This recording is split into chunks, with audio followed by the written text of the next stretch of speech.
ನಮಸ್ಕಾರ. First tube ನ ಮತ್ತೊಂದು ವಿಡಿಯೋಗೆ ಸ್ವಾಗತ. ಸ್ನೇಹಿತರೆ, ಒಂದು ದೇಶದ ನಾಯಕರು ಮತ್ತು ಸೇನೆ ತಮ್ಮದೇ ಜನರನ್ನ ಪ್ರಾಣಿಗಳಿಗಿಂತ ಕೀಳಾಗಿ ನೋಡಲು ಶುರು ಮಾಡಿದಾಗ ಅಲ್ಲಿನ ಜನತೆ ಒಂದು ದಿನ ಖಂಡಿತವಾಗಿಯೂ ಕೂಡ ಸಿಡಿದೆದ್ದು ನಿಲ್ತಾರೆ. ಆ ಸಿಡಿದೆದ್ದ ಜನರ ಆಕ್ರೋಶದ ಕಟ್ಟೆ ಹೊಡೆದರೆ ಎಂತಹ ಬಲಿಷ್ಠ ಸೇನೆಯಾದ್ರೂ ಕೂಡ ಸರಿ, ಅವರ ಮುಂದೆ ಕಂಪ್ಲೀಟ್ ಆಗಿ ಮಂಡಿಯೂರ್ಲೇಬೇಕು.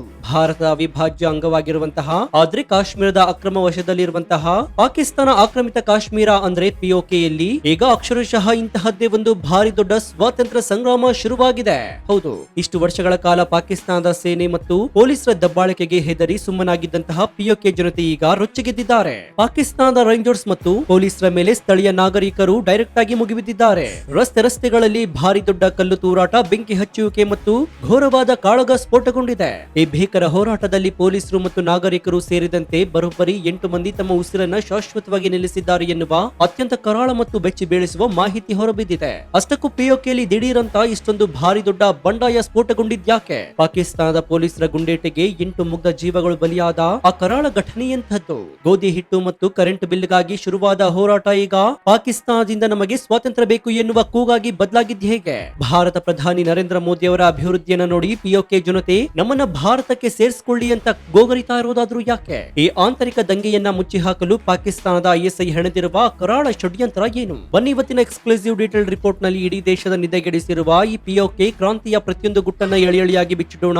ರಾಷ್ಟ್ರೀಯ ಭದ್ರತೆ ಮತ್ತು ಅಖಂಡ ಭಾರತದ ಕನಸಿಗೆ ಸಂಬಂಧಿಸಿದ ಈ ಸ್ಫೋಟಕ ಮಾಹಿತಿ ಪ್ರತಿಯೊಬ್ಬ ಭಾರತೀಯನು ತಿಳಿದುಕೊಳ್ಳಬೇಕು. ಹೀಗಾಗಿ ವಿಡಿಯೋವನ್ನ ಎಲ್ಲೂ ಸ್ಕಿಪ್ ಮಾಡದೆ ಕೊನೆವರೆಗೂ ನೋಡಿ. ಸೊ ವಿಡಿಯೋವನ್ನ ಶುರು ಮಾಡೋಣ. ಆದ್ರೆ ಅದಕ್ಕೂ ಮುನ್ನ ಪಾಕ್ ಆಕ್ರಮಿತ ಕಾಶ್ಮೀರ ಅಂದ್ರೆ ಪಿಒಕೆ ಮತ್ತೆ ಭಾರತಕ್ಕೆ ಸೇರ್ಬೇಕು ಅಂತ ನಿಮ್ಗನ್ಸಿದ್ರೆ ಎಸ್ ಅಂತ ಕಮೆಂಟ್ ಮಾಡಿ ಹಾಗೂ ವಿಡಿಯೋಗೆ ಲೈಕ್ ಕೊಡಿ.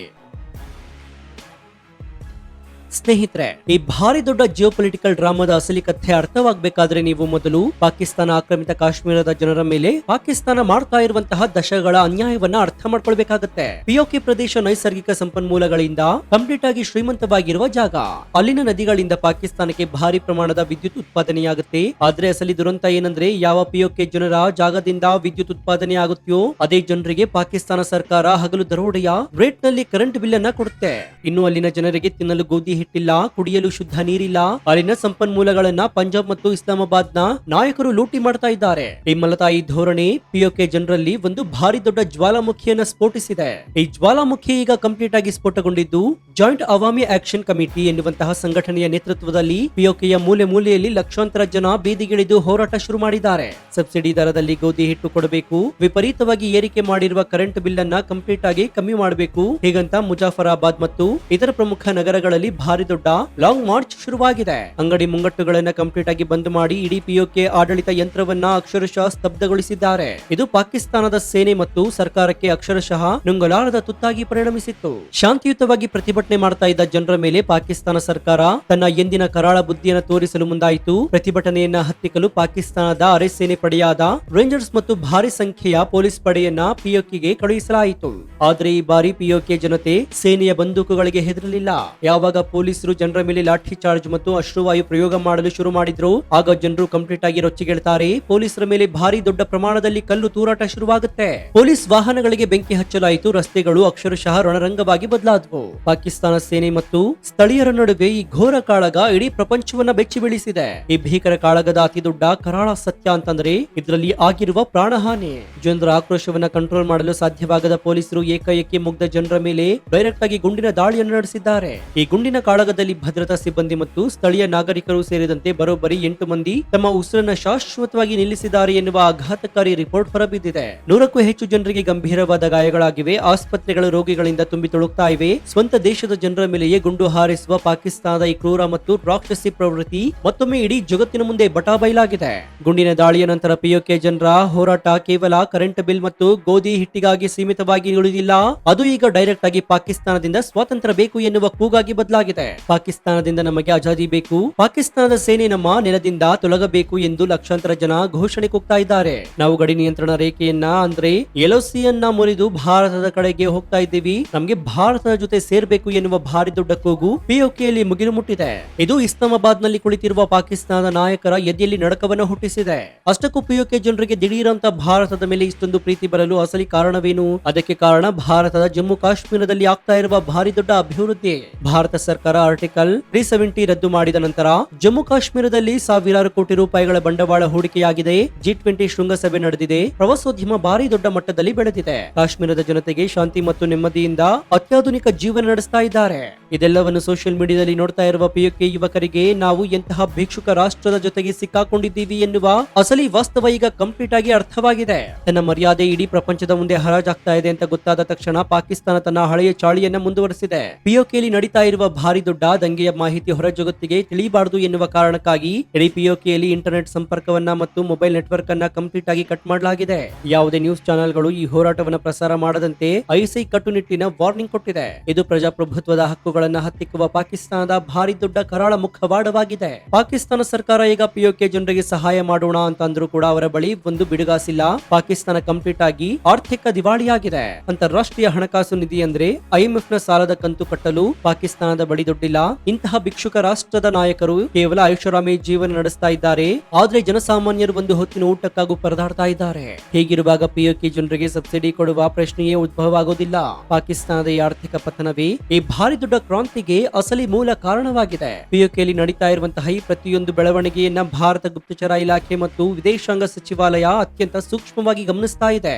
ಭಾರತದ ವಿದೇಶಾಂಗ ಸಚಿವ S ಜಯಶಂಕರ್ ಅವರು ಇತ್ತೀಚೆಗೆ ಬಹಳ ಸ್ಪಷ್ಟವಾಗಿ ಹೇಳಿದ್ದಾರೆ, POK ಎನ್ನುವುದು ಭಾರತ ಅವಿಭಾಜ್ಯ ಅಂಗ, ಅದನ್ನ ನಾವು ಖಂಡಿತವಾಗಿಯೂ ವಾಪಸ್ ಪಡೆಯುತ್ತೀವಿ ಅಂತ. ಈ ಹೇಳಿಕೆ POK ಜನರಿಗೆ ಭಾರಿ ದೊಡ್ಡ ನೈತಿಕ ಬೆಂಬಲವನ್ನ ಕೊಟ್ಟಿದೆ. ಪಾಕಿಸ್ತಾನದ ದಬ್ಬಾಳಿಕೆಯಿಂದ ತಮ್ಮನ್ನ ಪಾರು ಮಾಡಲು ಬರುವಂತಹ ಏಕೈಕ ರಕ್ಷಕ ಅಂದ್ರೆ ಅದು ಭಾರತ ಮಾತ್ರ ಎನ್ನುವ ಭರವಸೆ ಅವರಲ್ಲಿದೆ. POKಯಲ್ಲಿನ ಈ ಗುಂಡಿನ ಕಾಳಗ ಮತ್ತು ಜನರ ಹೋರಾಟದ ವಿಡಿಯೋಗಳು ಈಗ ಅಂತಾರಾಷ್ಟ್ರೀಯ ಮಟ್ಟದಲ್ಲಿ ಪಾಕಿಸ್ತಾನದ ಮರ್ಯಾದೆಯನ್ನ ಕಂಪ್ಲೀಟ್ ಆಗಿ ಹರಾಜು ಹಾಕ್ತಾ ಇದೆ. ಯಾವ ಪಾಕಿಸ್ತಾನ ಇಷ್ಟು ವರ್ಷಗಳ ಕಾಲ ವಿಶ್ವಸಂಸ್ಥೆಯಲ್ಲಿ ನಿಂತುಕೊಂಡು ಭಾರತದ ಕಾಶ್ಮೀರದಲ್ಲಿ ಮಾನವ ಹಕ್ಕುಗಳ ಉಲ್ಲಂಘನೆಯಾಗ್ತಾ ಇದೆ ಅಂತ ಬೊಬ್ಬೆ ಹೊಡಿತಾ ಇತ್ತು, ಇಂದು ಅದೇ ಪಾಕಿಸ್ತಾನ ತನ್ನ ಅಧೀನದಲ್ಲಿರುವಂತಹ ಕಾಶ್ಮೀರದಲ್ಲಿ ಸ್ವಂತ ಜನರ ಮೇಲೆಯೇ ಗುಂಡು ಹಾರಿಸಿ ಕ್ರೂರವಾಗಿ ವರ್ತಿಸ್ತಾ ಇದೆ. ಇದು ಅಮೆರಿಕ ಮತ್ತು ಯುರೋಪ್ ದೇಶಗಳ ಮುಂದೆ ಪಾಕಿಸ್ತಾನದ ಡಬಲ್ ಸ್ಟ್ಯಾಂಡರ್ಡ್ ಅನ್ನ ಬಟಾಬೈಲು ಮಾಡಿದೆ. ತನ್ನ ವೈಫಲ್ಯವನ್ನ ಮುಚ್ಚಿ ಹಾಕಲು ಪಾಕಿಸ್ತಾನ ಗುಪ್ತಚರ ಸಂಸ್ಥೆ ISI ಈಗ ಒಂದು ಭಾರಿ ದೊಡ್ಡ ನಾಟಕವಾಡಲು ಶುರು ಮಾಡಿದೆ. POKಯಲ್ಲಿ ನಡೀತಾ ಇರುವ ಈ ದಂಗೆಯ ಹಿಂದೆ ಭಾರತದ ರಿಸರ್ಚ್ ಅಂಡ್ ಅನಾಲಿಸಿಸ್ ವಿಂಗ್ ಅಂದ್ರೆ ರಾ ಸಂಸ್ಥೆಯ ಕೈವಾಡವಿದೆ. ಭಾರತವೇ ಜನರಿಗೆ ಹಣ ಕೊಟ್ಟು ಪ್ರಚೋದಿಸ್ತಾ ಇದೆ ಅಂತ ಗೋಬೆ ಕೂರಿಸುವ ವಿಫಲ ಪ್ರಯತ್ನವನ್ನ ಮಾಡ್ತಾ ಇದೆ. ಆದ್ರೆ ಇಂತಹ ಸುಳ್ಳು ಆರೋಪವನ್ನ ನಂಬಲು ಜಗತ್ತಿನಲ್ಲಿ ಯಾರು ಕೂಡ ತಯಾರಾಗಿಲ್ಲ.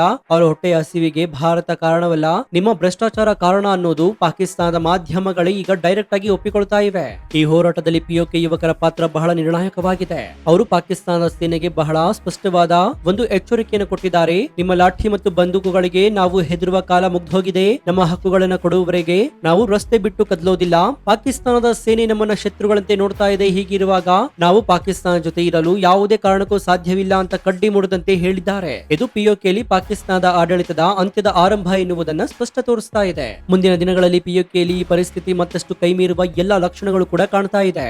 ಪಾಕಿಸ್ತಾನ ಸೇನೆ ಇನ್ನಷ್ಟು ಕ್ರೂರವಾಗಿ ವರ್ತಿಸಿದರೆ ಅಲ್ಲಿನ ಜನತೆ ಸಾಮೂಹಿಕವಾಗಿ ಗಡಿ ನಿಯಂತ್ರಣ ರೇಖೆಯನ್ನ ದಾಟಿ ಭಾರತದೊಳಗೆ ನುಗ್ಗುವ ಭಾರಿ ದೊಡ್ಡ ಪ್ರಯತ್ನ ಮಾಡಬಹುದು. ಅಂತಹ ಸಂದರ್ಭ ಬಂದ್ರೆ ಭಾರತ ಖಂಡಿತವಾಗಿಯೂ ಕೂಡ ಸುಮ್ಮನೆ ಕೂರುವುದಿಲ್ಲ.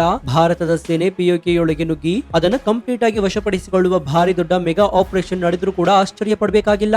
ಒಟ್ಟಾರೆಯಾಗಿ ಹೇಳೋದಾದ್ರೆ ಸ್ನೇಹಿತರೆ, ಒಂದು ಕಾಲದಲ್ಲಿ ಭಾರತ ಕಾಶ್ಮೀರವನ್ನ ಕಬಳಿಸಲು ಕನಸು ಕಂಡಿದ್ದಂತಹ ಪಾಕಿಸ್ತಾನ ಇಂದು ತಾನು ಅಕ್ರಮವಾಗಿ ವಶಪಡಿಸಿಕೊಂಡಿದ್ದಂತಹ POKಯನ್ನು ಉಳಿಸಿಕೊಳ್ಳಲು ಪರದಾಡ್ತಾ ಇದೆ. ಕರ್ಮ ಯಾವತ್ತಿದ್ರೂ ಕೂಡ ಬಿಡೋದಿಲ್ಲ ಎನ್ನುವುದಕ್ಕೆ ಇದೇ ಅತಿ ದೊಡ್ಡ ಸಾಕ್ಷಿಯಾಗಿದ್ದು, 8 ಮುಗ್ಧರ ಉಸಿರು ನಿಲ್ಲಿಸಿದ ಪಾಕಿಸ್ತಾನ ಸೇನೆಯ ಈ ಕ್ರೂರ ವರ್ತನೆ POKಯಲ್ಲಿ ಪಾಕಿಸ್ತಾನದ ಶವಪೆಟ್ಟಿಗೆಗೆ ಹೊಡೆದ ಅಂತಿಮ ಹೊಳೆಯಾಗಿದೆ.